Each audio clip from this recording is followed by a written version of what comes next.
இது மாதிரி வேற என்னென்ன ஃபுட் நம்ம அன்றாட வாழ்க்கையில ரெகுலரா இருந்த ஃபுட்டான இப்ப பெருசா எடுத்துக்க மாட்டாங்க, திரும்ப ஸ்டார்ட் பண்ணுங்க நீங்க சஜஸ்ட் பண்றதுனா எது? அப்படி நான் சொல்லணும் அப்படின்னா கம்மங்கூழ் இந்த மாதிரிலாம் இருக்கு இல்லையா, அதாவது நம்ம சிறுதானியங்களை சாப்பிடுங்கன்னு சொல்கிறோம். ஆனால் சிறுதானியங்களை எப்படி சாப்பிடணுன்றதை யாருமே சொல்லிக் கொடுக்குறது இல்லை. ஏன்னா சிறுதானியம்னு எடுத்துக்கிட்டிங்கனாலே அதில் வந்து இந்த ஆன்டி நியூட்ரியன்ஸ்ன்றது ரொம்ப அதிகமாக இருக்கும். நீங்கள் விவசாயம் பண்ணுறவங்களுக்கு பார்த்தீங்கன்னா தெரியும். அதாவது இப்போ நெல் நாற்று பாவிருப்பாங்க, அந்த நாற்றுல என்றைக்குமே பூச்சி தாக்குதல்ன்றது இருக்கவே இருக்காது. அதுக்கு பூச்சி மருந்து நீங்கள் அடிக்கணும்னு அவசியமே கிடையாது. ஏன்னா ஒவ்வொரு விதையிலையுமே அதுக்கு ஒரு செல்ஃப் டிஃபென்ஸ் மெக்கானிசம் இருக்கும். அந்த செல்ஃப் டிஃபென்ஸ் மெக்கானிசம் என்ன பண்ணால் தன்னை காப்பாற்றிக்கும். இந்த மாதிரி மற்ற ஏதாவது அதை தாக்க வர்றதை காப்பாற்றிக்கும். இப்போ நம்ம அந்த முறையில் நம்ம சாப்பிட்டோம்னு வச்சுக்கோங்களேன், அது நமக்கும் அந்த தாக்கத்தை ஏற்படுத்தும்.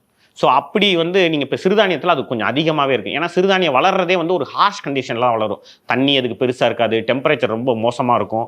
இப்படி இருக்கிறப்ப அது தன்னை அதுலேருந்து தற்காத்துக்கணும் இல்லையா, அதுக்குண்டான மெக்கானிசம் அந்த இதிலே இருக்கும். ஸோ அப்படியே நம்ம சாப்பிட்டோம்னா தப்பு. அப்போ பாரம்பரியமாக அதை எப்படி சாப்பிட்ருக்காங்க, கூலாக சாப்பிட்ருக்காங்க. கூலுன்றது அடிப்படையில் என்னென்னா அது ஒரு ஃபெர்மெண்டட் ஃபுட்டு. எந்த ஃபெர்மெண்டட் ஃபுட்டை நீங்கள் சாப்பிட்டீங்கனாலும் உங்களுக்கு சேஃப்.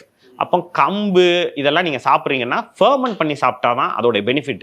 இப்போ தோசை இட்லி இருக்குது, இதே தோசை இட்லியோ பொங்கலோ இதெல்லாம் முன்ன காலத்தில் இல்லாமல் இருந்துச்சா? அன்றைக்கே தானே அது பண்ணாங்க. ஆனால் ஏன் கம்புலையோ இல்லாட்டி மற்ற சிறுதானியங்களோ அது பண்ணலை அப்படின்னா அவங்க ஏதோ ஒன்று அதில் கண்டுபிடிச்சி வச்சுருக்காங்க. ஆனால் நம்ம இன்றைக்கி சமீபமாக என்ன பண்ணுறோம் அப்படின்னா, நான் இன்னோவேட் பண்ணுறேன், ஃபுட்டில் இன்னோவேட் பண்ணுறேன்ற பேரில் அந்த ஃபுட்டோடைய அடிப்படை எதுவும் தெரியாமல் நம்ம என்ன பண்ணுறோம், அதில் வந்து இந்த மாதிரியான வேலை நம்ம பண்ணுறோம்.